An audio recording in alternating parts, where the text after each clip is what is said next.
Gelora Mardika selaku pemangku dosen hukum kepartean dan pemilu dan teman-teman yang berbahagia. Di sini saya akan mempresentasikan hasil kerja jurnal saya mengenai yang berjudul Hukum Partai Politik dan Pemilu di Indonesia, yaitu pembahasan 1. Berdasarkan para ahli yaitu Haris G. Warren, sebagaimana dikutip Haryanto menyatakan bahwa pemilu ialah sebuah kesempatan ketika warga memilih pejabatnya dan memutuskan apa yang mereka ingin pemerintah lakukan untuk mereka. Menurut Sudiharto, bahwa pemilu adalah sarana penting dalam demokrasi karena pemilu merupakan contoh partisipasi dari rakyat dalam berpolitik. Hal ini terjadi karena banyaknya jumlah warga negara sehingga mereka harus menunjukkan wakil untuk kehidupan negara. Pemilu adalah peranata terpenting dalam tiap negara demokrasi, terlebih-lebih yang berbentuk republik seperti Indonesia. Peranata itu berfungsi untuk memenuhi 3 prinsip pokok, yaitu demokrasi, kedaulatan rakyat, keabsahan pemerintah, dan pergantian pemerintahan secara teratur. Pada Kusnardi dan Harmaili Ibrahim, beliau menyatakan bahwa pemilu adalah salah satu hak asasi warga negara yang sangat prinsipil karena dalam melaksanakan hak asasi adalah keharusan pemerintah untuk melaksanakan pemilu. Sesuai asas bahwa rakyatlah yang berdaulat, maka semua itu dikembalikan kepada rakyat untuk menentukannya. Oleh karena itu, pemilu adalah suatu syarat yang mutlak bagi negara yang menganut paham demokrasi untuk melaksanakan kedaulatan rakyat. Dengan demikian, keterikatan pemilu dengan demokrasi dapat dilihat dalam hubungan dan rumusan yang sederhana, yakni bahwa pemilu merupakan bentuk dan cara yang paling nyata untuk melaksanakan demokrasi. Jika demokrasi diartikan sebagai pemerintah dari, oleh, dan untuk rakyat, maka cara untuk menentukan pemerintahan itu dilakukan melalui pemilu yang pesertanya ialah partai politik.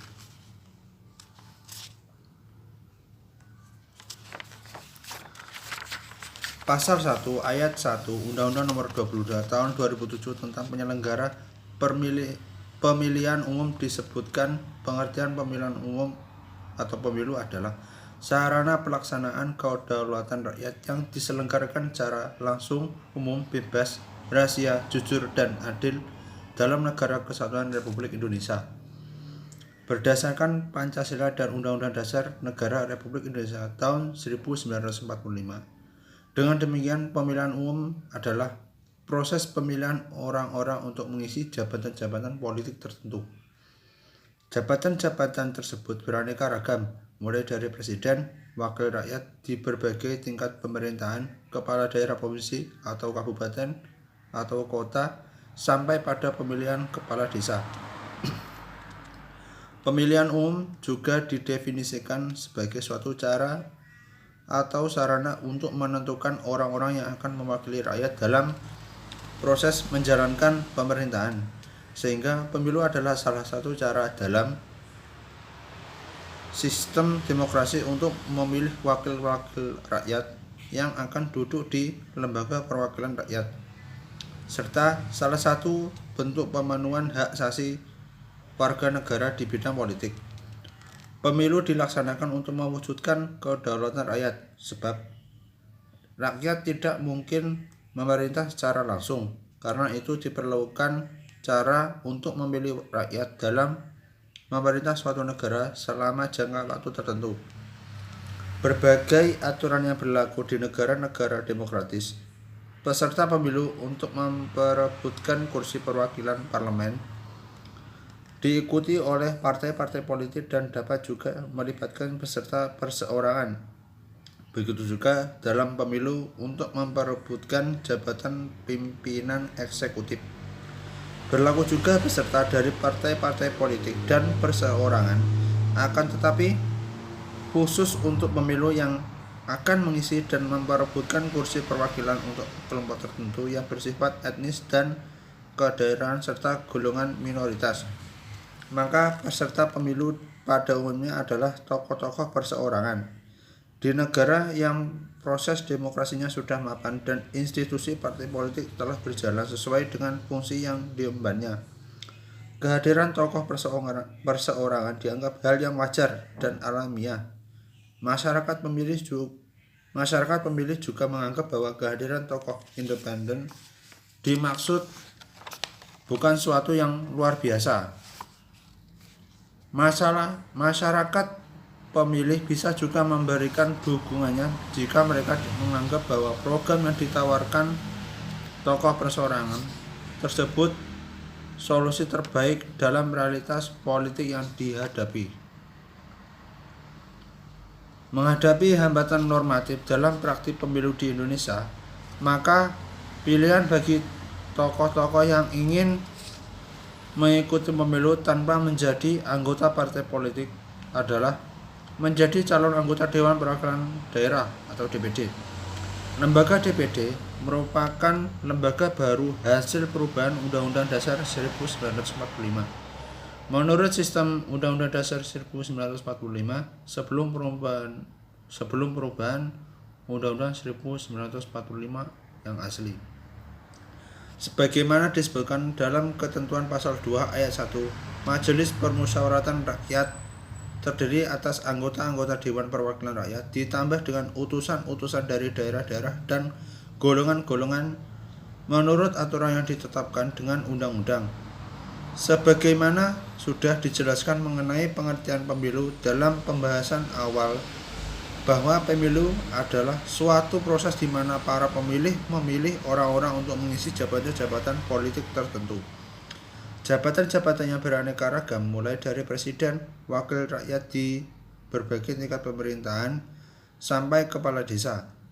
Pada konteks yang lebih luas, pemilu dapat juga berarti proses mengisi jabatan-jabatan seperti ketua RT atau ketua sebuah organisasi, walaupun untuk ini kata pemilihan lebih sering digunakan.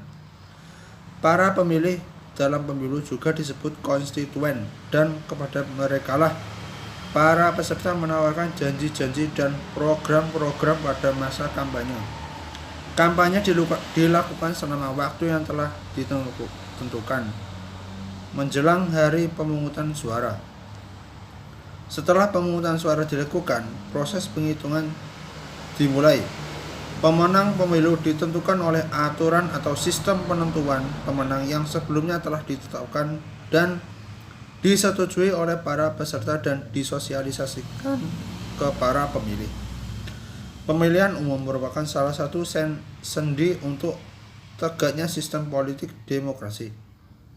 Oleh karena itu, tujuan dari adanya pemilihan umum adalah mengimplementasikan prinsip-prinsip demokrasi dengan cara memilih wakil-wakil rakyat di Badan Perwakilan Rakyat dalam rangka mengikutsertakan rakyat dalam kehidupan ketatanegaraan.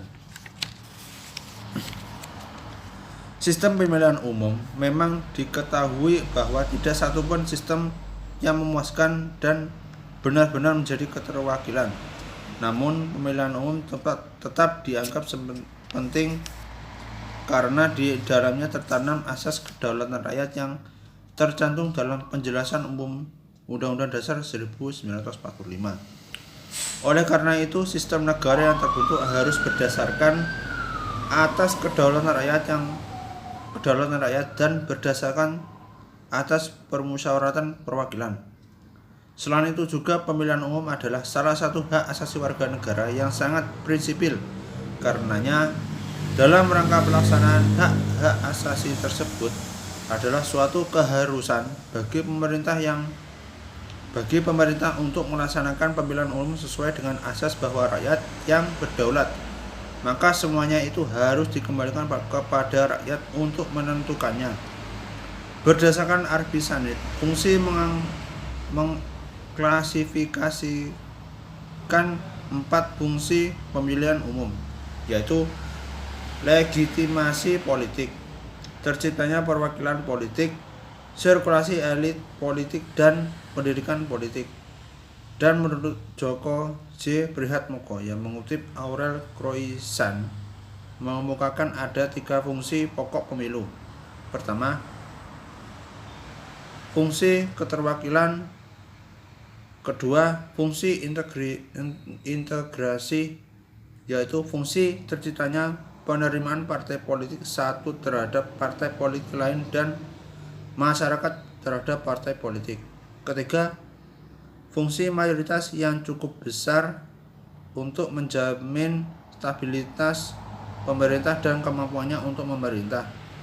Di samping itu, fungsi lain dari adanya pemilu dapat disebutkan sebagai 1. Gerbang utama bagi rakyat untuk menyampaikan suara, pendapatnya dan pemilihannya dalam kebebasan menentukan sosok seorang pemimpin negara secara mandiri. 2. Rakyat dapat memiliki kewenangan dalam mengubah kebijakan yang telah ditetapkan pemerintah jika memang rakyat telah merasakan ketidakpuasan atas kinerja seorang pemimpin yang telah mereka pilih atau untuk seorang meminta pertanggungjawaban.